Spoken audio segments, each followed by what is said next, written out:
தேவனுடைய வார்த்தை சொல்லுகிறது, மனுஷன் அப்பத்தினால மாத்திரமல்ல, தேவனுடைய வாயிலிருந்து புறப்படுகிற ஒவ்வொரு வார்த்தையினாலும் பிழைப்பான் என்று எழுதியிருக்கிறது. இதில் எழுதியிருக்கிற வார்த்தைகளை நான் விசுவாசிக்கிறேன். இயேசுவின் நாமத்தில் எல்லா நன்மைகளையும் பெற்றுக்கொள்வேன். ஆமேன். திருப்பம் 1 யோவான் 5ஆம் அதிகாரம் 4ஆம் வசனம். தேவனால் பிறப்பதெல்லாம் உலகத்தை ஜெயிக்கும், நம்முடைய விசுவாசமே உலகத்தை ஜெயிக்கிற ஜெயம். சொல்லுங்க, தேவனால் பிறப்பதெல்லாம் உலகத்தை ஜெயிக்கும், நம்முடைய விசுவாசமே உலகத்தை ஜெயிக்கிற ஜெயம். ஆமென்.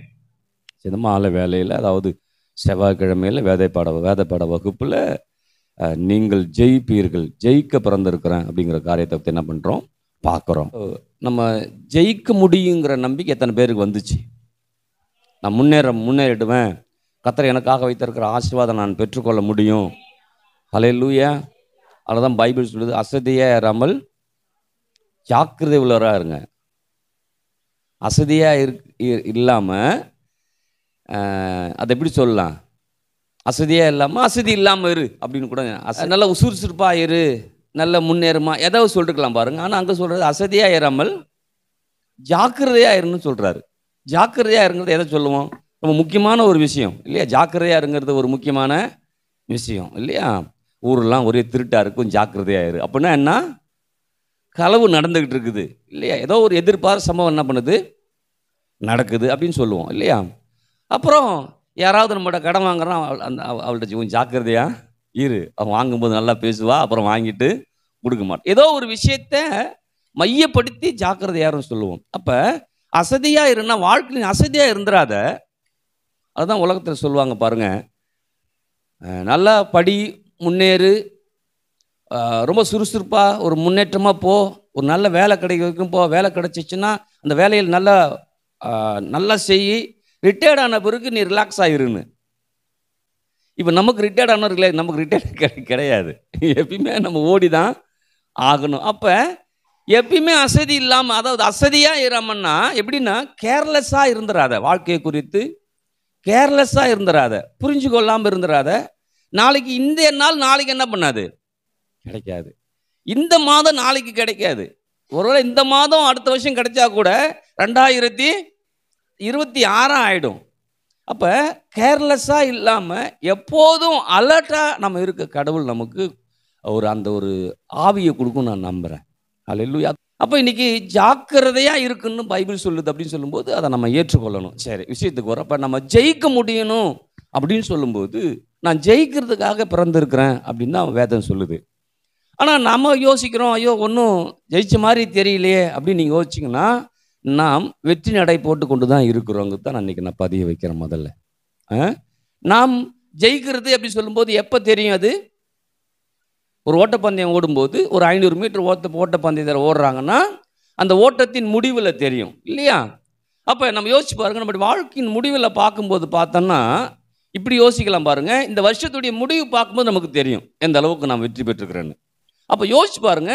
நீங்கள் இப்போ நான் சொல்லும்போது நான் ஜெயிக்க பிறந்திருக்கேன் அப்படின்னு சொல்லும்போது கரெக்டு தான். ஆனால் நான் தினந்தோறும் பிறந்ததே வேஸ்ட்டு நினச்சிட்டு இருக்கிறேன், நீங்கள் ஜெயிக்க பிறந்திருக்குன்னு சொல்கிறீங்களே அப்படின்னு தாட்ஸ் வராமல் இருக்கவே இருக்கு. அப்போ என்ன சொல்ல வரேன் அப்படி சொல்லும்போது, ஜெயிக்க பிறந்திருக்கேன்னு சொல்லும்போது அந்த ஜெயிக்கக்கூடிய வார்த்தைகளை நான் பின்பற்றி போயிட்டு இருக்கிறேன்.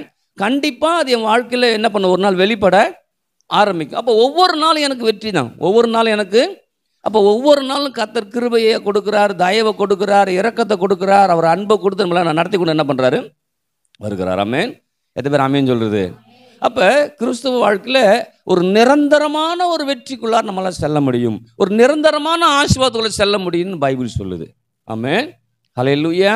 நானே சில வேலைகளில் நான் யோசிச்சு பார்ப்பேன் பாருங்கள். நம்ம 10 வருஷம் வந்துருச்சு, ஒரு சில காரியத்தில் நம்ம நல்லா வெற்றி பெற்ற மாதிரி தெரியுது, ஆனால் சில காரியங்கள்லாம் அப்படியே தானே இருக்குது அப்படின்னு யோசிப்பேன். அப்படி யோசிக்கும்போது மற்ற சபைகள்லாம் யோசிப்பேன், இந்த சபை அப்படி இருக்குது, அந்த சபை அப்படி இருக்குது, அவங்களாம் எப்படி வாழ்க்கை நடத்துகிறாங்கன்னு தெரியல, நம்மளே சிரமம் படுறோமே, இவங்க எப்படி இருப்பாங்க, அவங்க எப்படி இருப்பாங்க. ஆனால் சில பேர் பார்த்துங்க எந்த சிரமம் படாத மாதிரி என்ன பண்ணுறாங்க, இருக்கிறாங்க. அப்போ தான் பார்க்கும்போது யோசிச்சுன்னா, அவங்க காலங்கள் கடந்து போனதை நம்ம என்ன பண்ணிருக்கணும், இப்போ இருக்கிறத பார்க்குறோம், ஆனால் அவங்களுடைய நாட்கள் நம்ம இருந்த மாதிரி தான் அவங்களும் என்ன பண்ணிருப்பாங்க, இருந்திருப்பாங்க. அப்போ இன்னைக்கு இந்த ஒரு பெரிய உயர்வுக்கு வந்திருக்காங்கன்னு சொல்லும்போது ஒரு 15 வருஷம், ஒரு 20 வருஷம், ஒரு 25 வருஷம், ஒரு 30 வருஷம், 40 வருஷம் கணக்கு என்ன பண்ணுது போய்கிட்டேன். அப்போ யோசிச்சு பாருங்க, இப்போ நீங்கள் இத்தனை வருஷத்தில் வந்திருக்கிறீங்க அப்படின்னு சொல்லும்போது கண்டிப்பாக முன்ன இருந்த எண்ணங்கள் மாறி இருக்கும், சிந்தைகள் மாறி இருக்கும், வார்த்தைகள் மாறி இருக்கும், நம்பிக்கைக்கு அதிகமாக இருந்திருக்கும், நல்லா ஆராதிச்சிருப்போம், நல்ல வார்த்தையை நம்பியிருப்போம், நல்ல சில காரியத்தை முன்னேறி என்ன பண்ணிருப்போம். இப்படி வந்திருக்கிறதால நல்லா யோசிக்கணும். நான் ஜெயிச்சுட்டு தான் என்ன பண்ணுறேன் வந்துக்கிட்டு. ஒருவேளை கடன் இருக்கலாம், ஒருவேளை சில பிரச்சனைகள் இருக்கலாம், ஆனால் ஏதோ ஒரு விதத்தில் ஒன்று நான் முன்னேறி தான் என்ன பண்ணிருப்பேன். எத்தனை பேர் ஆமீன் சொல்கிறது? அப்போ இனிமேட்டு நம்முடைய எண்ணங்கள் இன்னும் ஜெயிக்கலைன்னு தோணக்கூடாது. நான் ஜெயிக்க பிறந்திருக்கிறேன், நான் முன்னேறி என்ன பண்ணுறேன். முதல்ல குழந்தையா இருக்குது, பிள்ளை படுத்து கிடக்குது இல்லையா, அப்புறம் உருள ஆரம்பிக்குது, அப்புறம் பெறல ஆரம்பிக்குது, அப்புறம் முட்டி போட ஆரம்பிக்குது, அப்புறம் கொஞ்சம் எழுந்திருக்க ஆரம்பிக்குது, அப்புறம் லேசாக நடக்க ஆரம்பிக்குது இல்லையா, அப்புறம் திரும்ப என்ன பண்ணுது, கொஞ்சம் ஓட ஆரம்பிக்குது, அப்புறம் எந்த பொருளையும் எடுக்க ஆரம்பிக்குது, அப்புறம் சாப்பாடு தானாக சாப்பிட ஆரம்பிக்குது இல்லையா. எல்லாம் நம்ம அதுதான் அது பிள்ளை வளர்ச்சியில் இருக்குன்னு என்ன பண்ணுறோம் அர்த்தம் இல்லையா. அப்போ நாம் இன்னைக்கு ரட்சிக்கப்படும் போது எப்படி இருந்தோமோ அப்படியே இல்லாமல் இருக்கிறோன்னு முதல்ல தெரியுதா நமக்கு. ஏன்னா நம்ம சில நேரத்தில் அந்த அந்த வளர்ச்சியை குறித்து நம்மக்கிட்ட காட்டாமல் வறட்சியை குறித்து மாற்றுதான் பிசாசு மட்டும் சொல்லிட்டு என்ன பண்ணுவான். நம்ம சில காரியங்களை இழந்திருப்போம், அதையே தான் சொல்லி காமிச்சிட்டு இருப்பான். நம்ம அதை யோசிக்கக்கூடாது. நான் வளர்ச்சிக்குள்ளார என்ன பண்ணிருக்கேன், வந்திருக்கேன். ஏதோ விதத்தில் நான் வளர்ச்சி இல்லாமல் இருக்குது, அந்த வளர்ச்சியும் ஆண்டவர் நமக்கு என்ன பண்ணுவார். எத்தனை பேர் ஆமென் சொல்றது? அப்போ ஒரு கிறிஸ்துவ வாழ்க்கையில் ஒரு நிரந்தரமான வெற்றிக்குள்ளார, ஒரு நிரந்தரமான வாழ்வுக்குள்ளாக, ஒரு நிரந்தரமான வளர்ச்சிக்குள்ளாக செல்ல முடியும்னு பைபிள் என்ன பண்ணுது சொல்லு. அதை நான் நம்புகிறேன், நீங்கள் கொஞ்சம் நம்புங்க. ஹல்லேலூயா. சரி, விஷயத்துக்கு வரப்போ தேவனால் பிறப்பதெல்லாம் உலகத்தை ஜெயிக்கும். உலகத்தை ஜெயிக்குன்னு சொல்லும்போது நான் ஏற்கனவே ஒரு முறை சொல்லியிருக்கு, திரும்ப ஞாபகப்படுத்தினா ஆங்கில வேதாகத்தில் ஓவர் கம்னு வரும். என்ன பண்ணும், மேற்கொள்ளக்கூடியவர்கள்னு சொல்லுது. அப்போ ஜெயிக்க பிறந்தவர்கள் சொல்லும்போது இப்போ இப்படி சொல்கிறோம், நான் மேற்கொள்ளும்படியாய் பிறந்திருக்கிறேன். நான் என்ன பண்ணிருக்கிறேன், மேற்கொள்ளும்படியாய் பிறந்திருக்கேன். சொல்லுங்க, நான் மேற்கொள்ளும்படியாய் மறுபடியும் பிறந்திருக்கிறேன். சொல்லுங்க, நான் மேற்கொள்ளும்படியாய் மறுபடியும் பிறந்திருக்கிறேன். மேற்கொள்ள செய்யக்கூடிய ஆண்டவர் என்னோடு இருக்கிறார். ஆமென். அப்போ மேற்கொள்ளணுங்கிறத காரியம் நமக்கு நல்லா என்ன பண்ணணும், தெரியணும். இப்போ நான் ஜெயிக்கன்னு சொல்லும்போது நம்ம தோல்வியாக தெரியும். நான் மேற்கொள்ள போகிறேன். இப்போ கொஞ்சம் கடன் இருக்குது, அந்த கடன் நான் மேற்கொண்டுருவேன். சில தேவைகளுக்கு அந்த தேவைகளை நான் மேற்கொண்டு செயல்படுத்த முடியும். மேற்கொண்டு செய்யும்போது நான் கடன் வாங்கி செய்யறதில்ல, கடனை வாங்காதபடி என்கிட்ட இருக்கிறத நான் செய்ய எத்தனை பேர் ஆமென் சொல்றது. அப்போ நான் மேற்கொள்ளும்படியாய் மறுபடியும் பிறந்திருக்கேன். சொல்ல, நான் மேற்கொள்ளும்படியாய் மறுபடியும் பிறந்திருக்கேன். மறுபடியும் பிறந்த நான் எல்லாவற்றிலும் மேற்கொள்ளும்படியாய் என் அப்பா என்னோடு இருந்து எனக்கு உதவி செய்ய போதுமானவராக இருக்கிறார். ஆமென். அதனால்தான் தேவனால் பிறப்பதெல்லாம், சொல்லுங்க, தேவனால் பிறந்திருக்கிறேன், நான் எல்லாவற்றையும் மேற்கொள்வேன். அப்போ இங்கே சொல்லும்போது தேவனால் பிறப்பதெல்லாம் உலகத்தை ஜெயிக்குன்னு சொன்னோன்னே அப்படியே யோசிச்சிட்டோம். இப்போ சொல்லி எப்படி படிக்கணும், தேவனால் பிறப்பதெல்லாம் உலகத்தை மேற்கொள்ளும், உலகத்துடைய காரியங்களை மேற்கொள்ளும், உலகத்திற்குரிய பாவத்தை மேற்கொள்ளும், உலகத்திற்கு இச்சையை மேற்கொள்ளும், உலகத்திற்குரிய காரியங்களை எல்லாவற்றையும் மேற்கொண்டு என்ன பண்ணும். எத்தனை ஆமென் சொல்லுது. அப்போ இப்படி இந்த கண்ணோட்டம் தான் பாப்பா மேற்கொள்ள முடியும்னு பைபிள் என்ன பண்ணுது சொல்லுது. ஆமென். ஏன்னா பைபிளில் சொல்லும்போது அதை அப்படியே நம்ம ஏற்றுக்கொள்ளும் போது எப்படி ஏற்றுக்கணும், அது எந்த அடிப்படையில் சொல்லுது, எதின் அடிப்படையில் சொல்லுது அப்படி சொல்லும்போது இங்கே தேவனால் பிறப்பவர்கள் எப்படி பிறந்தாங்கன்னு சொல்லுது. 1ஆம் வசனம் சொல்லுது, இயேசுவானவரே கிறிஸ்து என்று விசுவாசிக்கிற எவனும் தேவனால். அப்போ அங்கே என்ன விஷயம் ஒரு சொல்றாரு சொல்லும்போது, இயேசுவானவரே கிறிஸ்து என்று விசுவாசிக்கிற. அப்போ அங்கே சொல்லும்போது தேவனால் பிறப்பதெல்லாம் உலகத்தை மேற்கொள்ளும், என்னுடைய விசுவாசமே உலகத்தை மேற்கொள்ள செய். அப்போ இங்கே சொல்லும்போது விசுவாசத்தால் தான் நான் ரட்சிக்கப்பட்டேன், தேவனுடைய பிள்ளை மாறினேன். அதனால் அந்த விசுவாசத்தை கொண்டு தான் எல்லாவற்றையும் என்னால் மேற்கொள்ள முடியும். சொல்லுங்கள், விசுவாசத்தை கொண்டு நான் இந்த உலகத்தை மேற்கொள்வேன், இப்படி எல்லா காரியங்களையும் நான் மேற்கொள்வேன். ஆமென். அப்போ மேற்கொள்ள செய்யக்கூடிய தேவன் என்னோடு எப்பயும் என்ன பண்ணுறாரு, இருக்கிறார். ஆமென். எப்படி நம்ம பிள்ளைகளை உருவாக்குவதில் நம்முடைய பங்கு முக்கிய பங்கு இருக்குதோ அதே போல் தேவன் நம்மை உருவாக்குவதில் முக்கிய பங்கு அவர் எடுக்கிறார். என்ன எடுக்கிறாரு, முக்கிய பங்கு எடுக்கிறார். சொல்லுங்க, முக்கிய பங்கை என் அப்பா எடுக்கிறார். ஆமென். சரி, முக்கிய பங்கை எடுக்கிறார் அப்படின்னு சொல்லும்போது நான் பிள்ளையா இருக்கிறேன்னா அப்பாவுக்கு நான் எந்த அளவுக்கு ஒத்துழைப்பு கொடுக்கணும்? முக்கிய பங்கு வகிக்கிறான்னு சொல்லும்போது யோசிச்சு பாருங்க. நான் என் அப்பா வந்து எனக்கு ஒரு அப்பா இருக்கார், பரலோகத்தின் தேவன் இருக்கார், என் அப்பாவா இருக்கிறாரு. நான் முன்னேறதுக்கு நான் ஒரு முக்கிய பங்கு வகிக்கிறார். முக்கிய பங்கு வகிக்கும்போது அவருக்கு நான் முழு ஒத்துழைப்பு கொடுக்க வேண்டியது அவசியமாய் சொல்லுது. அதுக்கு விளக்கம் சொன்னால் உங்களுக்கு புரியும் பாருங்க. ஒருவன் ஆற்றுல தண்ணியில் அடிச்சுட்டு போகிறான் இல்லையா? அடிச்சுட்டு போனான்னா அவனை நான் காப்பாற்றணும். என்ன பண்ண, அவனை காப்பாற்றணும். அவனை காப்பாற்றும் போது அவன் எனக்கு முழு ஒத்துழைப்பு என்ன பண்ணும்? கொடுத்தாதான் அவனை நான் காப்பாற்ற. ஏன் யோசிச்சு பாருங்களேன். அந்த தண்ணி அவனை அடிச்சுக்கிட்டு போகும்.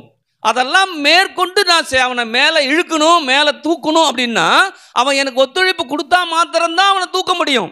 அவன் ஒத்துழைப்பு கொடுக்கலன்னா அந்த தண்ணியானது என்ன பண்ணும்? அவனை இழுத்து. அப்போ யோசிச்சு பாருங்க, இந்த உலகத்தில் நான் எல்லாவற்றையும் மேற்கொள்ள முடியும்னா நான் தேவனுக்கு ஒத்துழைப்பு கொடுக்கும் போது மாத்திரம்தான் அவர் என்னை தூக்கவே. எத்தனை பேர் ஆமேன்னு சொல்லுது? அப்போ உலகத்தில் நான் ஜெயிக்கணுமா, நான் அப்பாவுக்கு என்ன பண்ணும்? ஒத்துழைப்பு. சொல்லுங்க, ஒத்துழைப்பு கொடுக்கணும். ஒத்துழைப்பு கொடுக்கணும். எந்த அளவுக்கு ஒத்துழைப்பு கொடுக்கணும்னா அவர் என்னெல்லாம் சொல்றாரோ அதெல்லாம் கேட்கணும், கீழ்படியணும். என்ன பண்ணும் இல்லைங்களா? இப்போ அந்த ஆற்றுல தண்ணியில் அடிச்சுட்டு போயிட்டு இருக்கிறான். அவன் போயிட்டு இருக்கும்போது நம்ம இங்கேருந்து ஒரு கயிறையோ ஏதோ ஒன்று தூக்கி போடுறோம். தூக்கி போட்டு என்ன பண்ணுவோம்? இதை பிடிடா, இதை பிடிடான்னு சொல்லணும். அப்போ அவன் என்ன பண்ணாத, அதுக்கு கீழ்படிந்து அவன் பிடிக்கணும். அதை விட்டுட்டு கையை தூக்கிட்டு காப்பாற்றுங்க காப்பாற்றுங்க காப்பாற்றுங்கன்னா கயிறை பிடிச்சாதான் காப்பாற்ற முடியும். இன்னைக்கு நீங்களும் நானும் தேவனுடைய வார்த்தைகளை பிடித்து கொண்டாதான் அவன் நம்மளை காப்பாற்றவே முடியும். அப்போ வெறுமனையாக கத்திக்கிட்டு என்னை காப்பாற்றுங்கப்பா காப்பாற்றுங்கப்பா நான் கத்த முடியாப்பா. வார்த்தை உனக்கு தெரியுதா? அதை பிடிச்சிக்கிறியா? அதை பிடிச்சி என்ன பண்ணலாம் மேலே நீ? அந்த மாதிரி அமீன் சொல்லுது. அப்போ தண்ணியில் போகிறவனுக்கு பற்றி தெரியும் போது நமக்கு நல்லா விளங்கிடுது. ஏன்னா அது லிட்டரலாக பார்க்குறோம் இல்லையா? அவன் அடிச்சுட்டு போகிறான், நம்ம கயிறை தூக்கி போடுறோம், அம்மா கற்றுவோம் இல்லையா? இன்னும் கூட இருக்கணும் சேர்த்து வேற கற்றுவாங்க. அந்த பயலை பாரு புடுறான்னா பிடிக்க மாட்டேங்கிறாங்க. இன்னைக்கு நம்ம சொல்கிறான் தேவனுடைய வார்த்தையை பிடித்து கொள்ளும் போது அது நம்மளை பிடிச்சிக்கும். அல்லேலூயா. எப்படி அந்த கயிறை தூக்கி போடும்போது அவன் கயிறை பிடிக்கும் போது அதை நாம பிடிச்சிக்கிறோமோ மேலே என்ன பண்ணுறோம்? ஆனால் அந்த தண்ணி எவ்வளோ வேகனாலும் போகலாம். இந்த உலகம் என்னன்னாலும் பண்ணலாம், எப்படினாலும் இருக்கலாம், உலகம் தலைகீழாக கூட மாறலாம். ஆனால் நான் தேவனுடைய வார்த்தையை பிடித்து கொள்ளும் போது பைபிள் சொல்லுது வானமும் பூமியும் அப்படின்னா மாறலாம். எப்படினாலும் என்னன்னாலும் நடக்கலாம், என்னன்னாலும் நடக்கலாம். ஆனால் நான் வார்த்தையை பிடித்து கொள்ளும் போது நான் அதில் ஜெயிக்க முடியும். ஒத்துழைப்பு கொடுப்பேன். அப்பாவுக்கு நான் ஒத்துழைப்பு கொடுப்பேன். இப்போ ஒத்துழைப்புனா என்ன? அப்பா என்னெல்லாம் சொல்கிறாரோ அதெல்லாம் நான் கேட்பேன், அதை விசுவாசிப்பேன், அதை நம்புவேன், அதை பற்றி எண்ணத்தில் அதிகமாக என்ன பண்ணுவேன்? வருவேன். அப்படி வரும்போது இந்த உலகத்துடைய காரியத்தை மேற்கொள்ள முடியும். அல்லேலூயா. ஏன்னா பைபிள் சொல்லுது பாருங்க, உலகத்தில் பாவம் இருக்குது, அக்கிரமம் இருக்குது இல்லையா? பாவத்தை சொல்லும்போது சொல்லுது பாருங்க, தேவனால் பிறந்தவன் பாவம் செய்ய மாட்டானா? பாவம் செய்ய மாட்டான். என்ன பண்ண மாட்டானா? ஆனால் உலகம் எப்படிப்பட்ட கண்டிஷனில் இருக்குது இல்லையா? தண்ணி ஓடிக்கிட்டு இருக்கு. அவன் எப்படி காப்பாற்றப்பட முடியும்? காப்பாற்றுறது ஒருத்தர் என்ன பண்ணுறாரு? அப்போ நமக்கு என்ன, இந்த உலகம் பாவத்தில் இருக்குது, அந்த பாவம் நம்ம செய்யாமல் எப்படி இருக்க முடியும்? அப்போ சொல்கிறாரு என்னால் நீ பிறந்தானே பாவம் செய்ய. அப்போ எது நமக்கு அத்தாரிட்டி? அப்பாவால் பிறந்திருக்கிறேன், அப்போடைய வார்த்தை எனக்குள்ளார இருக்குது, அதனால் நான் பாவம் செய்ய. திரும்பவும் சொல்கிற முழு ஒத்துழைப்பு. அல்லேலூயா. அப்போ அப்பா சொல்கிறாரு நீ முன்னேறினப்பா, நீ சாதிக்கலாம், இந்த உலகம் உன்னை கீழே கொண்டு போனால் கூட பாவம் உன்னை கீழே கொண்டு போட நீ பாவம் செய்ய முடியும், உன்னை வாழ வைக்க முடியும்னு சொல்லும்போது நீங்கள் அதை ஒத்துழைப்பு கொடுத்து ஆமாப்பா உங்களுடைய வார்த்தை சொல்லுது அதை நான் நம்புகிறேன், பாவம் செய்ய மாட்டான்னு சொல்லுது. ஏன்? நான் உங்களால் பிறந்திருக்கிறேன், உங்களுடைய வித்து எனக்குள்ளார என்ன பண்ணுது இருக்குது, அதனால் நான் பாவம் செய்ய மாட்டேன். எனக்கு ஆசை தான், எனக்கு விருப்பம் தான், ஆனால் எனக்குள்ளார இருக்கிற அந்த விதையானது, அந்த வார்த்தையானது, அந்த வித்தானது என்ன பண்ண மாட்டேங்குது, பாவத்துக்குள்ளார கொண்டு போக மாட்டேங்குது. இப்படி தான் உலகத்தின் பாவத்தை யோசேப்பு ஜெயிச்சான். அல்லேலூயா. சொல்லுதுல கர்த்தர் யோசேப்பு அவன் காரிய சுத்தியவளான ஆனான் அப்படி சொல்லிட்டு அப்படி சொல்லுது. அவன் செய்கிற எல்லாவற்றையும் கர்த்தர் வாய்க்க பண்ணுகிறாருன்னு பார்க்குறாரு இல்லையா? அவன் பார்க்குறான் நம்ம செய்கிற அதாவது யோசேப்பு செய்யக்கூடிய எல்லா காரியத்தையும் இவனை கூட இருக்கிற ஒரு கடவுள் இருந்து காரியத்தை வாய்க்க பண்ணுறார் அப்படின்னு அவன் பார்த்துட்டு எல்லா பொறுப்பையும் அவன்கிட்ட கொடுக்குறான். இது வேற அமீன் சொல்றது. அப்போ அவன் இந்த உலகத்தில் தான் நடக்குது சம்பவம் எல்லாமே.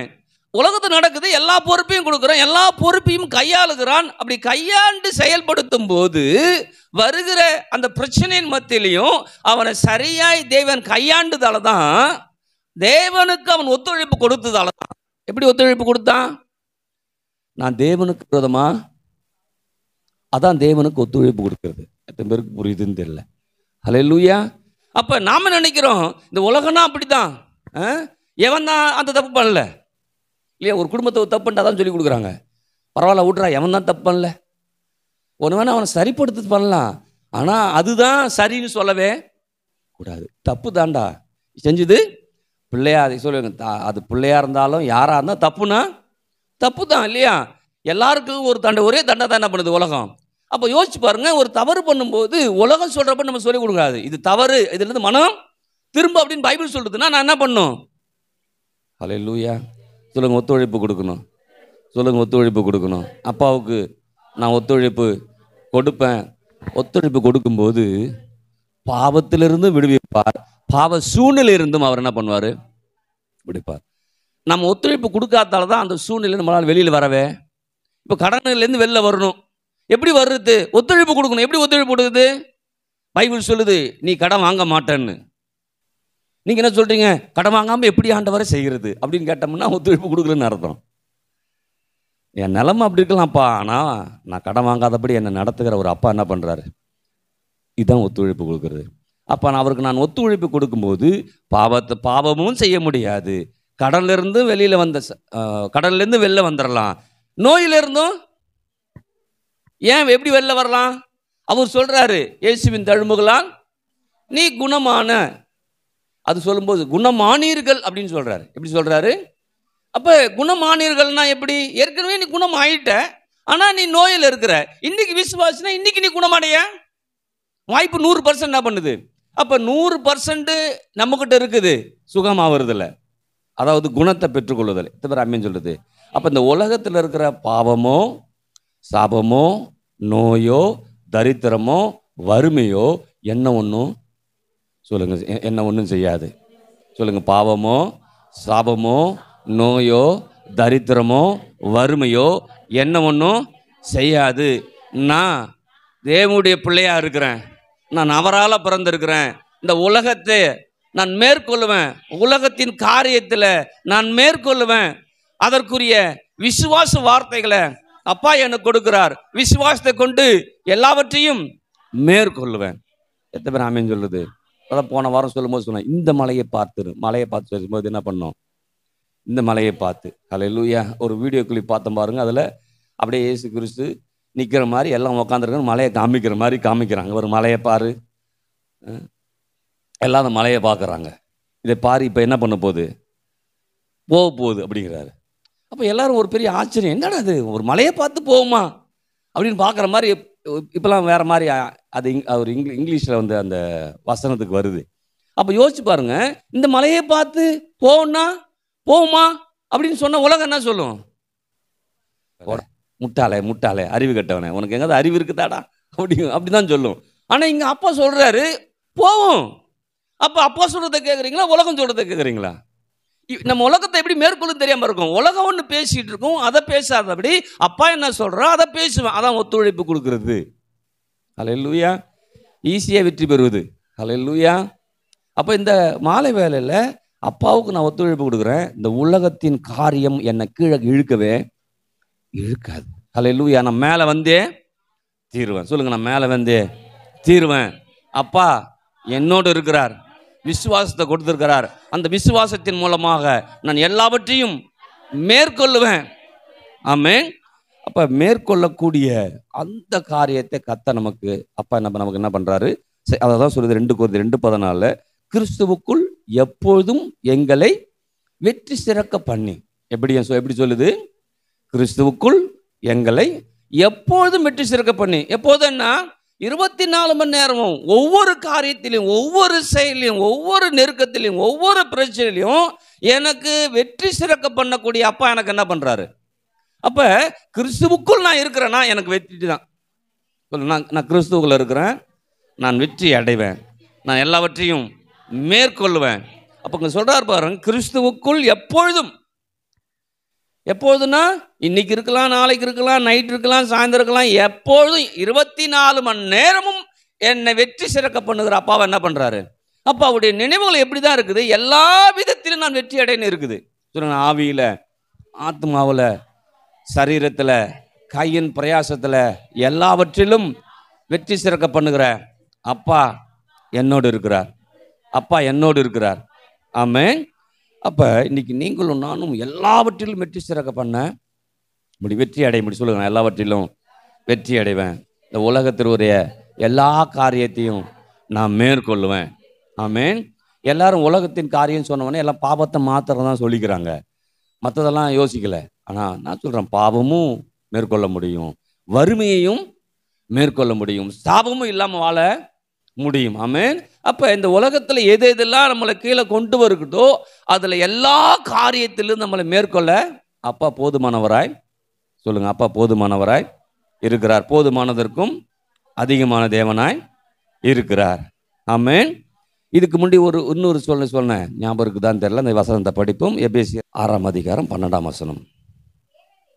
ஏனெனில் மாம்சத்தோடும் இரத்தத்தோடும் அல்ல, துரைத்தனங்களோடும் அதிகாரங்களோடும் இப்பிரபஞ்சத்தின் அந்தகார லோகாதிபதிகளோடும் வானமண்டலிலுள்ள பொல்லாத ஆவிகளின் சேனைகளோடும் நமக்கு போராட்டம் உண்டு. என்னங்க வெற்றி பெறும் சொல்லிட்டு போராட்டம் உண்டுன்னு சொல்கிறீங்களே அப்படின்னு கேட்டிங்கன்னா, இது எதின் அடிப்பில் சொல்லப்படுதுன்னா, இந்த போராட்டமானது, இந்த பிரச்சனையானது, இந்த ஒரு காரியமானது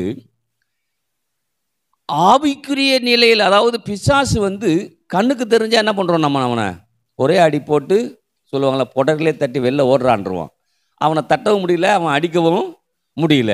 இங்கே சொல்லும்போது எப்படி, அதாவது இது ஆவிக்குரிய யுத்தம், ஆவிக்குரிய யுத்தத்தை ஆவிக்குரிய வார்த்தையை கொண்டு தான் அதை ஜெயிக்கவே. அப்போ இங்கே சொல்கிற அது போராட்டம் உண்டுப்பா. ஆனால் அங்கே சொல்கிறது அடுத்து, ஆகையால் தீங்கு நாளில் அவைகளை நீங்கள் எதிர்க்கவும் சகலத்தையும் செய்து முடித்தவர்களாக நிற்கவும் திராணி உள்ளவர்களாகும்படி தேவனுடைய சர்வாயுத வர்க்கத்தையும் எடுத்துக்கொள்ளுங்கள். அப்போ இந்த மாதிரி ஒரு பிரச்சனை வந்துக்கிட்டு இருக்குது, போராட்டம் வந்துட்டு இருக்குது, அதை நான் எப்படி ஜெயிப்பேன்? எல்லாத்திலையும் மேற்கொள்ள முடியும்னு சொல்கிறீங்க, பாவத்தை மேற்கொள்ள முடியும், சாபத்தை எல்லாம் சொல்கிறீங்க, ஓகே தான். ஆனால் சில காரியங்கள் என்ன ஒரு வழியாக ஏதோ பண்ணிக்கிட்டே இருக்குது, அதை நான் எப்படி மேற்கொள்ளுன்னு சொல்லும்போது தான் இது ஆவிக்குரிய யுத்தத்தில் போகணும்ப்பா. ஆவிக்குரிய யுத்தத்தை ஆவிக்குரிய ரீதியில் தான் அதை என்ன பண்ணும். அப்போ பிசாசு ஆவிக்குரிய ரீதியில் ஏதாவது ஒரு காரியத்தை கொண்டு வருகிறான், அவன் ஆவி மூலமாக செயல்படுத்துகிறான். அந்த ஆவியை எப்படி நான் மேற்கொள்ளணும்னா, தேவனுடைய ஆவியின் பட்டயமாக அதை எடுத்துக்கிட்டு அதில் தான் நம்ம ஜெயிக்க. அப்போ ஸ்பிரிச்சுவலாக, அதாவது ஆவிக்குரிய யுத்தத்தில் நான் நிற்கும் போது தான் அதில் நம்ம ஜெயிக்கவே முடியும். ஆமென். அப்போ ஒரு பிரச்சனை வரும்போது நம்ம ஏற்கனவே சொல்லிருக்கிறேன், பிசாசு கொடுக்குற பிரச்சனைன்னு நம்ம அதை முதல்ல கிளாரிட்டி பண்ணிக்கணும், முடிவு பண்ணிக்கணும். இது மனுஷன் கொடுக்குற பிரச்சனை அல்ல. இன்னும் திரும்ப ஞாபகப்படுத்துகிறேன், ஒன்று தேவனுடைய ஆவி, இன்னொன்று பிசாசின் ஆவி, இல்லையா? இந்த தேவனுடைய ஆவி செயல்படுத்துவதற்கும் ஒரு மனுஷன் கொண்டு தான் செயல்படும், பிசாசின் ஆவி செயல்படுத்து ஒரு மனுஷன் கொண்டு தான் செயல்படும். அப்போ பிசாசின் ஆவியை மேற்கொள்வதற்கு தேவனுடைய ஆவியை நான் எப்படி பயன்படுத்துவது அப்படின்னு சொல்லுதான், ஆவியாயும் ஜீவனுமாம் இருக்கிற வார்த்தைகளை நான் பயன்படுத்தும் போது தான் அதில் நான் ஸ்பிரிச்சுவலாக வெற்றி பெற முடியும். ஆமீன் சொல்றது. அப்போ ஒரு பிரச்சனை வரும்போது, இந்த உலகத்தில் ஒரு பிரச்சனை வரும்போது அந்த பிரச்சனைக்கு எதிராக நிற்காதீங்க, வார்த்தையை பிடிச்சிக்கொண்டு இது பிசாசின் கிரியைகளை அதை நான் யோசிச்சு, அது இன்னும் சில பேர் என்ன பண்ணிடுறாங்கன்னா, எதை எடுத்தாலும் பிசாசு பண்ணுறான், பிசாசு இல்லை, அவன் பண்ணுறான்னா அவனை எப்படி எதிர்த்து நிற்கிறது? தீங்கு நாளில் அவர்களை எதிர்த்து நிற்கும்படியாகவும், அடுத்தது சகலத்தையும் செய்து முடித்தவர்களாக நிற்கவும் திராணி உள்ளாகும்படி தேவனுடைய சர்வாயுத வர்க்கத்தையும் எடுத்துக்கொள்ளுங்கள். அப்புறம் சொல்றாரு, சத்தியம் என்னும் கட்சியை உங்கள் அறையில் கட்டினவர்களாயும் நீதி என்னும் மார்க்க அவசரத்தை தரித்தவர்களாயும் சமாதானத்தின் சுவிசேஷத்துக்குரிய ஆயத்தம் என்னும் பாதரட்சியை கால்களிலே தொடுத்தவர்களாயும் பொல்லாங்கனையும் அக்னிய ஸ்திரங்களை எல்லாம் அவித்து போடத்தக்கதாய் எல்லாவற்றுக்கும் மேலாக விசுவாசம் என்னும் கேடகத்தை பிடித்து கொண்டவர்களாயும். அப்போ என்ன சொல்கிறான்னா, இது ஆவிக்குரிய யுத்தம்ப்பா. இந்த ஆவிக்குரிய யுத்தத்தை நீ ஜெயிக்கணும்னா அதாவது தேவன் கொடுக்குற ஆவிக்குரிய ரீதியில் தான் அதை வெல்லவே முடியும். அல்லேலூயா. அப்போ இந்த மாலை வேலையில் ஒரு பிரச்சனை வரும்போது இது வரைக்கும் நான் ஜெயிப்பேன்னு சொன்னீங்க, இப்போ பார்த்தா தோக்குற மாதிரி பேசுறீங்களேன்னு சொல்லல. அது எதனால வருகிறதோ அதால தான் நான் எடுக்கவே முடியும். அல்லேலூயா. நம்ம சொல்லுவாங்க தெரியுமா, முள்ள அப்படிதான். இது பிசாசுடைய ஆவி.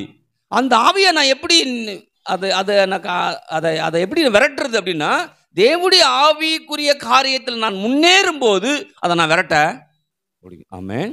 அல்லேலூயா. அதான் பிசாசு பிடிச்சி இந்த பிரேத கல்லையில் இருக்கிறவனை எப்படி அவர் விரட்டுறாரு யோசிச்சு பாருங்க. ஆனால் அவன் அங்கேயாவது ஆளா தெரியும் போது மனுஷனை தான் உருவம் தெரியுது, ஆனால் அவனுக்குள்ளார இருக்கிற ஆவியை தான் இவர் கண்டடிக்கிறார். அல்லேலூயா. இப்போ நீங்கள் போய் ஒரு இடத்துல முன்னெல்லாம் பிசாசு கூப்பிட்டு போனால் என்ன பண்ணுவாங்க? அடின்னு அடித்து துவைச்சி எடுத்துருவாங்க. ஆமாம் தானே? ஓடுறியா இல்லையா நான் பலாருன்னு அடிப்பான். அடிக்காத நான் ஓடுறேன்னு. அப்புறம் கொஞ்ச நேரம் கழிச்சு அடிக்க மாட்டான், நான் ஓட மாட்டேன்.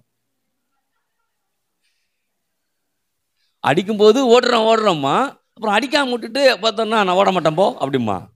இவரும் மாஞ்சி எதாவது பண்ணிட்டு இருப்பான் இல்லையா? ஆனால் அங்கே இயேசு கிறிஸ்து மாஞ்சி ஒன்றுமே ஏன் செய்யல அப்படின்னா, எப்படி ஜெயிக்கிறன்னு கற்று நம்ம கொடுக்குறாரு. இன்னைக்கு நம்ம எப்படி இந்த உலகத்தில் ஜெயிக்கிறது? பிசாசின் பிரச்சனையாக இருக்கலாம், இல்லை கடன் பிரச்சனை, எதுவாக இருந்தாலும் எப்படி நான் ஜெயிக்கிறது? தேவனுடைய வார்த்தையின் ஆவியின் பட்டயத்தால் சத்தியம் என்னும் கட்சியை நான் கட்டிக்கொண்டு நீதியின் மாதுக்கத்தை தொடுத்து கொண்டு நான் பொல்லாங்கல் எத்தனை அவன் எதிரியா எதை எரிஞ்சா கூட அதை நான் மேற்கொள்ளக்கூடிய வார்த்தையை நான் என்ன பண்ண போறேன்? பேச போறேன். அல்லேலூயா. அப்படி பேசுனா அது என்ன பண்ணும்? அல்லேலூயா. எனக்கெல்லாம் நினப்பு இருக்கு. அப்பெல்லாம் ஓடும், துரத்திட்டு ஓடுவாங்க ஆளுவோ. வீட்டில் எங்கே ஓடுதுன்னு தெரியாது. அங்கே போய் பிடிச்சி அதை போய் பிள்ளை பயப்படுது சொல்லும் போது. ஆனால் நீங்கள் பயப்பட படிக்க தெரியும். ஓடி போய் அதை ஒரு வேப்ப மரத்தை தலைமுடியை வச்சு ஆணி அடித்து அதை கட் பண்ணி விட்டு வருவாங்க. அப்போ தான் அது பிசாசு போனதே அவங்களுக்கு என்ன பண்ணும்? இப்போல்லாம் நான் பிசாசு சொன்னால் யாரெல்லாம் நீங்கள் சிரிக்கிறீங்க, பிசாசா நான் எல்லாத்தையும் நான் பார்ப்போங்கிறோம். அப்போ இன்னைக்கு நமக்குள்ளார கிரியை செய்கிற காரியம் நமக்கு தெரிய மாட்டாங்க. ஏன் தெரியுமா? அப்போ எல்லாமே வெளிச்சம் கிடையாது, இருட்டு, இந்த அளவுக்கு வெளிச்சம் கிடையாது இல்லைங்க. போட்டவொடனே லைட் எரியுமா நம்ம வீட்டில்? அப்போல்லாம் தெரியாது. குண்டு பல்ப் ஒன்று மஞ்சள் லைட் எரியும். அப்புறம் டியூப் லைட் வந்துச்சுன்னா சாயந்தரம் 6 மணி வரைக்கும், 6 மணிக்கு எரியாது, 8 மணிக்கு மேலே தான் அது எரியும் இல்லையா? அதை திருவி விட்டுட்டு சரி விட்டுரு, போட்டு மட்டும் வச்சிரு, 8 மணிக்கு மேலே ஏறினா தானே 8 மணிக்கு மேலே எரியும். ஏன்னா 6 மணிக்கு எல்லாரும் யூஸ் பண்ணுவாங்க, அதனால் பவர் கம்மியாக வரும். 8 மணிக்கு மேலே சில பேர் நிறுத்திடுவாங்க இல்லையா? கரண்ட் பில் நிறுத்தினோடனே நமக்கு அப்போ தான் கரண்டே வரும். இந்த மாதிரிலாம் இருக்கு இல்லையா? அப்போ அப்படி தான் இருந்துச்சு. அப்போ என்ன பண்ணிட்டுன்னா ஒரே இருண்ட உலகம். இப்போ அப்படி கிடையாது. எல்லா இடத்துல லைட்டு போடுறது, எங்கே பார்த்தாலும் பகல் மாதிரி இருக்குது. இரவே எப்படி இருக்குது? பகல் மாதிரி இருக்குது. அதனால் நமக்கு என்ன ஆகுதுன்னா, இருட்டாக இருந்தால் தானே பிசாசு வரும். இருட்டு வரலன்னா அப்படின்னே. ஆனால் இப்போ அவனுக்கு இருட்டு அதெல்லாம் கிடையாது. ஆனால் அவனை எப்படி மேற்கொள்வது? அந்த பிசாசின் ஆவியை தேவ வசனமாகி ஆவியின் பட்டயத்தை கொண்டு அதை செயல்படுத்தும் போது அது நம்ம என்ன பண்ணும்? நம்மளை விட்டு ஓடி போங்க. அதான் அங்கே சொல்றாரு, சகலத்தையும் செய்து முடித்தவர்களாய் நிற்கவும். என்னவா? இந்த 13 ஆகையால் தீங்கு நாளிலே அவைகளை நீங்கள் எதிர்க்கவும் சகலத்தையும் செய்து முடித்தவர்களாய். அப்போ பிசாசு இந்த உலகத்தில் எதெல்லாம் நம்ம செய்யக்கூடாதுன்னு தடையை போட்டு போட்டு போட்டு போட்டு நம்மளை நிறுத்தி முன்னேற விடாமல் பண்ணிக்கிட்டே இருக்கிறானோ அதையெல்லாம் தேவனுடைய வார்த்தையை கொண்டு அதில் தான் செஞ்சு நான் என்ன பண்ணுவேன்? முடிச்சு நிற்பேன்னு பைபிள் என்ன பண்ணுது? அப்போ இந்த மாலை வேலையில் நல்லா நம்ம புரிஞ்சிக்கணும். ஒரு மிகப்பெரிய ஆவிக்குரிய யுத்தத்தில் நான் இருக்கிறேன். ஒவ்வொரு நாளும் அப்போ வெற்றி எனக்கு என்ன பண்ண போறாரு? கொடுக்க போறாரு. அந்த வெற்றிக்குரிய வார்த்தைகளை நான் பேசும்போது அதுதான் திரும்ப ஞாபகத்தை ஒத்துழைப்பு கொடுக்கும்போது. அல்லேலூயா. எத்தனை பேர் ஆமென் சொல்றது? எப்படி ஒத்துழைப்பு கொடுக்கறது? அப்பா சொன்ன வார்த்தையை நம்பணும், ஏற்றுக்கொள்ளணும், அதை பெருசாக யோசிக்கணும். உலகம் சொல்றதை யோசிக்கவே கூடாது. உலகம் சொல்லும் அதெல்லாம் முடியவே முடியாது, சாத்தியமே இல்லை தெரியுமா? எக்கனாமிக் டவுன் ஆயிடுச்சு, இது டவுன் ஆயிடுச்சு, அது டவுன் ஆயிடுச்சு, இது பண்ண முடியாது, அது பண்ண முடியாதுன்னு சொல்லும். ஆனால் நான் மட்டும் அவரை நம்பிக்கிட்டே என்ன பண்ணுறேன்? அப்படி வார்த்தை நம்பிக்கிட்டே இருக்கிறனால நான் எல்லாவற்றையும் சகலத்தையும் செய்து முடிக்க முடியும். சொல்லுங்கள், சகலத்தையும் நான் செய்து முடிக்க முடியும். ஆமென். அப்ப அப்படிதான் நாம் அந்த காரியத்தை செய்து மேற்கொள்ள முடியும். ஏன்னா தானியேல் பத்தி நமக்கு தெரியும். இதை சொல்லி முடிச்சிடுறேன். தெரியும், ஜெபத்துல எல்லா காரியத்திலும் சிறந்தவனா இருப்பான், 10 மடங்கு சமத்தனா இருப்பான், நமக்கு அதெல்லாம் தெரியும். ஆனா அவனுக்கு அவ்வளோ மேன்மையான அந்த தரியு ராஜா பத்தி பைபிள் சொல்லுது, அவனை மாதிரி நல்ல ராஜா இருந்ததே, அவ்வளோ நல்ல ராஜாவான். ஆனா அவ்வளோ நல்ல ராஜா தான்.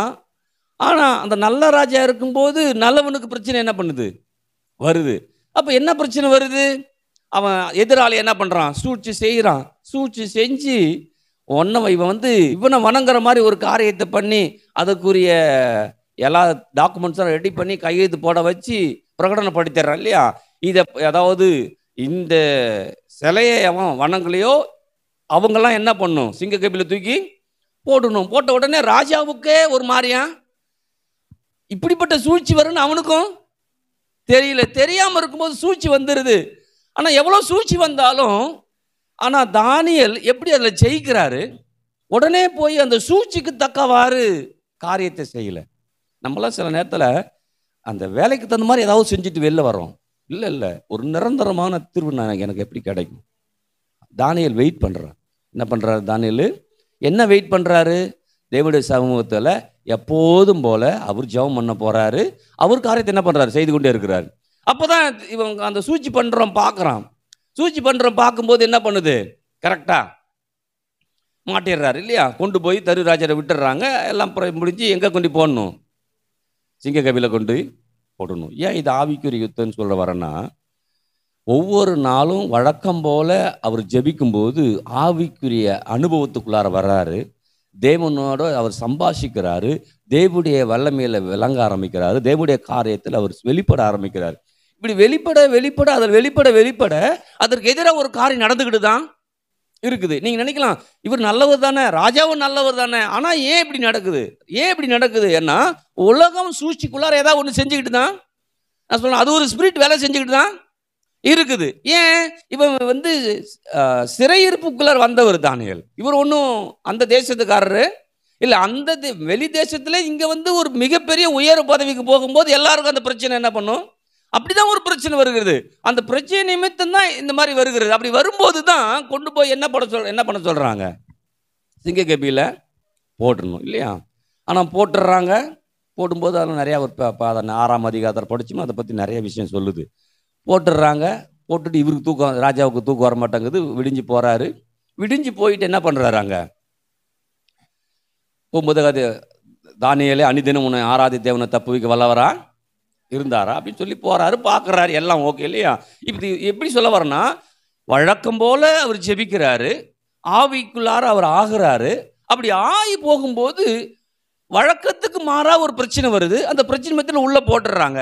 ஆனால் உள்ள போட்ட பிறகு அந்த சிங்கம் என்ன பண்ணலாம், அவரை ஒன்றுமே செய்யலை. அது நமக்கு நல்லா தெரியும் இல்லையா. உண்மையிலே இது சரி, அது அந்த சிங்கத்துக்கு அதை சாப்பிட்றக்கூடிய எண்ணம் இல்லையா, இல்லை அப்படி பண்ணல அப்படின்னு யோசிச்சு விட்டுருந்தா, சில பேர் அப்படிதான் யோசிக்கிறாங்க, சிங்க கெபில எப்படிங்க போய், அது இந்த சிங்க கெபியிலே கொண்டு போட்டு ஒரு சிங்கம்னா பரவாயில்ல.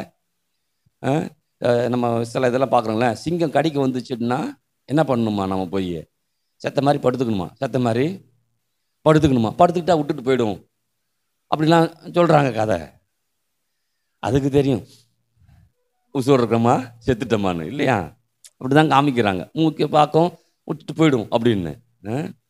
ஒரு மாடை அப்படி தான் காமிக்கிறான். மாடு முட்டை வருது, செத்த மாதிரி படுத்துக்கிறான், முட்டாமல் போயிடுது. அதுக்கு தெரியும் இவன் செத்து கிடக்கிறான்னா ஜாவான் கிடக்கிறான்னு இல்லையா. அப்போ அப்படிதான் யோசிக்கிறாங்க எல்லாரும். அப்போ சிங்க கபிலே போடும்போது அவன் எப்படி அதில் ஜெயிச்சான். ஏன்னா உண்மையிலே அந்த சிங்கம் அவனை சாப்பிடாம இருக்கு இல்லையா, கடிச்சு தின்னாம உசோட விட்டுருக்குது. உண்மையிலே அடுத்து அவனை தூக்கி போடும்போது அது கடிக்காம இருந்திருக்கணும். ஆனா அவனை கடிக்குது இவனை. அதான் அப்ப இது ஒரு ஆவிக்குரிய யுத்தம். அந்த ஆவிக்குரிய யுத்தம் கண்ணால பார்க்கவே முடியல. இவர் வழக்கம் போலதான் ஜெபம் பண்றாரு, வழக்கம் போலதான் இருக்கிறாரு. இவருடைய வாழ்க்கை முறையை அவர் மாத்திக்கவே, அப்ப வழக்கம் போல செய்யறாரு. வழக்கத்துக்கு மாறா ஒரு பிரச்சனை வருது.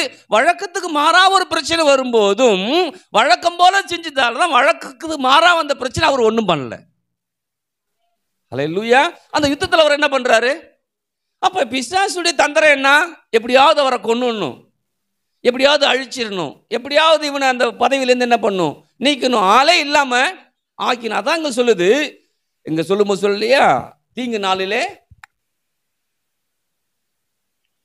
13, ஆகையால் தீங்கு நாளிலே அவைகளை நீங்கள் எதிர்க்கவும் சகலத்தையும் செய்து முடித்தவர்களாய் நிற்கவும். அப்ப யோசிச்சு பாருங்க, எப்போதும் போல வழக்கம் போல அவர் ஜெபிக்கவும் ஆண்டவரோட உறவாடவும் ஆண்டவர் ஐக்கியத்தில் இருக்கும்போது, வழக்கத்திற்கு மாறா வரும்போது அதில் நின்று அவர் என்ன பண்றார்? ஜெயிக்கிறார். நின்று என்ன பண்றார்? அவர் ஜெயிக்கிறார். அப்ப யோசிச்சு பாருங்க, இன்னைக்கு அது ஒரு பெரிய ஆவிக்குரிய யுத்தமா என்ன பண்ணுது இருக்குது. அல்லேலூயா. இன்னைக்கு அதாவது நீங்க வழக்கம் போல நீங்க ஜெபிக்கவும் வேத வாசிக்கும் தேவன் நம்பி வாழ்ந்தது இருந்தீங்கன்னா, வழக்கத்திற்கு மாறா ஒரு பிரச்சனை வந்தா கூட அதிலிருந்து தேவன் நம்மளை விடுவிக்க போதுமானவராய் இருக்கிறார். அல்லேலூயா. அப்ப ஆனா அடுத்தவன் போடும்போது என்ன பண்ணுது அந்த சிங்கம்? அவனை இல்லையா கீழே போகிறதுக்கு வேற வேலையை முடிச்சிருது. அப்ப பெரிய வித்தியாசம். என்ன வித்தியாசம்? இவன் தானியேல் அனுதினமும் தேவனை ஆராதிக்கிறவ, அவன் அனுதினமும் உனக்கு ஆராதனை கிடையாது. அல்லேலூயா. அதில் தான் சட்டமே போடுறான், இந்த கடவுள் தாங்க கடவுள்னு தவிர ராஜா பண்ணுறான், பிரகடனப்படுத்துகிற அளவுக்கு வருகிறது. அப்போ எப்படி வருது அப்படின்னா, அந்த ஆவிக்குரிய யுத்தத்தில் தானியேல் ஜெயிக்கிறான். அல்லேலூயா. இப்போ நம்ம ஜெபம் பண்ணுறோம் இல்லையா, போய் ஜெபம் பண்ணிட்டியா? ஜெபம் பண்ணிட்டோம். அது யுத்தம். அது என்னது? நம்ம சாதாரண போய் உட்காந்து ஆண்டவரே சோத்துறான்ப்பா, ஏதோ ஒன்று வசனத்தை சொல்லி நம்ம ஜெபம் பண்ணுறோம் இல்லையா, சொல்கிறீங்க போய் உட்காந்து எனக்கு விரோதமாக உருவாக்கப்படும் எந்த ஆயுதம் வாய்க்காமல் போகட்டும் நம்ம சொல்லிட்டு வந்துடுறோம் வச்சிங்களேன். அது நமக்கு வழக்கத்துக்கு மாதிரி ஒரு பிரச்சனை வருது. அது என்ன பண்ணும்? அது போய் நம்மளை என்ன பண்ணும்? வேலை எத்தனை பேர் ஆமென் சொல்கிறது. ஆனால் தானியேல் அப்படி தான். அதுக்காக ஜெபம் பண்ணல. எதுக்காக ஜெபம் பண்ணல? சிக்க கவியில் போட போகிறான் தெரிஞ்சிச்சு, அதெல்லாம் இனிமேல் இன்னிலேருந்து ஆரம்பிச்சிடும். இன்னிலேருந்து என்ன பண்ணுறோம்? ஆரம்பிச்சிடும். போய் ஜெபம் பண்ண போல அவன் வழக்கம் போல ஜெபம் பண்றான். அவனுடைய ரொட்டீன் ஒர்க் அதான். அப்போ அவன் அதில் பயிற்சி அடைஞ்சு ஆவிக்குரிய யுத்தத்தில் அவன் தயாராகிட்டான். தயாரானதால ஒரு யுத்தத்தில் நிற்கும் போது அவன் மட்டும் அசால்ட்டா போய் என்ன பண்றான்? நிற்கிறான். எதிரால அவனை ஒண்ணுமே சொல்லுங்க எதுவுமே அவனை பண்ணலை. அல்லேலூயா. அப்போ தீங்கு நாளாக இருந்தால் கூட அதிலிருந்து தப்பிக்க வைக்கிற ஒரு கடவுள் நமக்கு என்ன பண்றாரு? இருக்கிறார். எத்தனை பேர் ஜெயிக்க முடியும்னு சொல்றது? அல்லேலூயா. அப்போ தீங்கு நாள் நமக்கு நல்ல நாள். சத்தத்தே காணுமே. சொல்லுங்க, தீங்கு நாள் எனக்கு நல்ல நாள், தீமையான நாள் எனக்கு நல்ல நாள். ஒரு நாள் என்ன நாளை கொடுக்குறார் ஆண்டவர்? நல்ல நாளை கொடுக்குறார். அல்லேலூயா. வெள்ளிக்கிழமை நல்ல நாள் தான், செவ்வாய்க்கிழமை நல்ல தான். அவங்களுக்கு தான் வெள்ளிக்கிழமை செவ்வாய்க்கிழமை நல்ல நாள். நமக்கு எல்லா நாளும் அல்லேலூயா. சனிக்கிழமை சொல்லுங்க, சனியே பிடிச்சவன் சனிக்கிழமை பிறந்துட்டான் இல்லைங்க, அதான் நல்ல நாள். அல்லேலூயா. எத்தனை பேர் ஆமென் சொல்லுது? அப்போ நாம் எல்லாவற்றையும் தீங்கு வருவதற்கு முன்பாக அதில் ஜெயிக்கும்படியா நான் தினந்தோறும் ஜெபிக்கிறேன். இது ஆவிக்குரிய சொல்லுங்க, ஆவிக்குரிய யுத்தம். யுத்தத்தில் நான் வெற்றி பெறுவேன். ஆமென். அப்போ கண்டிப்பாக நான் இந்த உலகத்தை மேற்கொள்ள யாருனாலும் சூழ்ச்சி பண்ணலாம், என்னன்னாலும் பண்ணலாம், என்ன செஞ்சாலும் அதில் நான் வெற்றி பெற. அல்லேலூயா. நம்ம சில ஜெபம் பண்ணுவோம்ல, ஆண்டவரே என் பிள்ளைக்கு நல்ல ஞானத்தை கொடுங்க, நல்ல அறிவை கொடுங்க, நல்ல ஆற்றலை கொடுங்க, நல்ல ஃப்ரெண்ட்ஷிப்பை கொடுங்க. ஜெபம் பண்ணிட்டீங்களா உங்களுக்கு உங்கள் பிள்ளைகளுக்கெல்லாம்? ஆனால் கூடாதுன்னு சொல்லுவோம். அந்த பிள்ளை அது கூட தான் என்ன பண்ணும்? யாரு கூட கூடாதுன்னு சொல்லுமோ அது கூட தான் என்ன பண்ணும்? கூடும். நம்மளால் தவிர்க்கவே முடியாது. ஆனால் பாருங்க, ஒரு நாள் தவிர்க்கக்கூடிய சூழ்நிலை என்ன பண்ணும்? ஏன்னா நான் ரொட்டீனாக போயிட்டு இருக்கிறேன். அந்த ரூட்டில் என்ன பண்ணுறேன்? ரொட்டீனா சத்தத்தை காணும் ஒன்றும் ரொட்டீனாக நான் போகிறேன். ஆனால் ஒரு நாள் ஆட்டோமேட்டிக்காக ஒரு வம்பு என்ன பண்ணுறோம்? தானாகவே பிரிஞ்சு. அல்லேலூயா. சத்தத்தை காணுமே. அல்லேலூயா. என் புள்ள சிரிக்குது, நீ வம்பு பண்ணுறதுக்காக ஜெபிக்கிறியாப்பான்னு. இல்லை, என் புள்ள நல்லா இருக்கணும். என் புள்ள என்ன பண்ணும்? அப்படி தான் தானியேல் அவனுக்கு மாத்திரமல்ல அநேகருக்கு நன்மை வரும்னு முடிவு பண்ணுறான். அல்லேலூயா. இன்னைக்கு நீங்களும் நானும் வழக்கம் போல, வழக்கத்திற்கு மாறா பிரச்சனை வந்தால் கூட வழக்கம் போல் நான் ஜெபிப்பேன், வழக்கம் போல் ஆண்டவரோட பேசுவேன், வழக்கம் போல் ஆண்டவர் வார்த்தையை பின்பற்றுவேன், வழக்கம் போல் வாழ்ந்துக்கிட்டு இருப்பேன். வரக்கூடிய எல்லா சூழ்நிலைகளுக்கும் அப்பாற்பட்ட விதத்தில் அப்பா என்ன வாழ எழுந்திருக்கலாமா?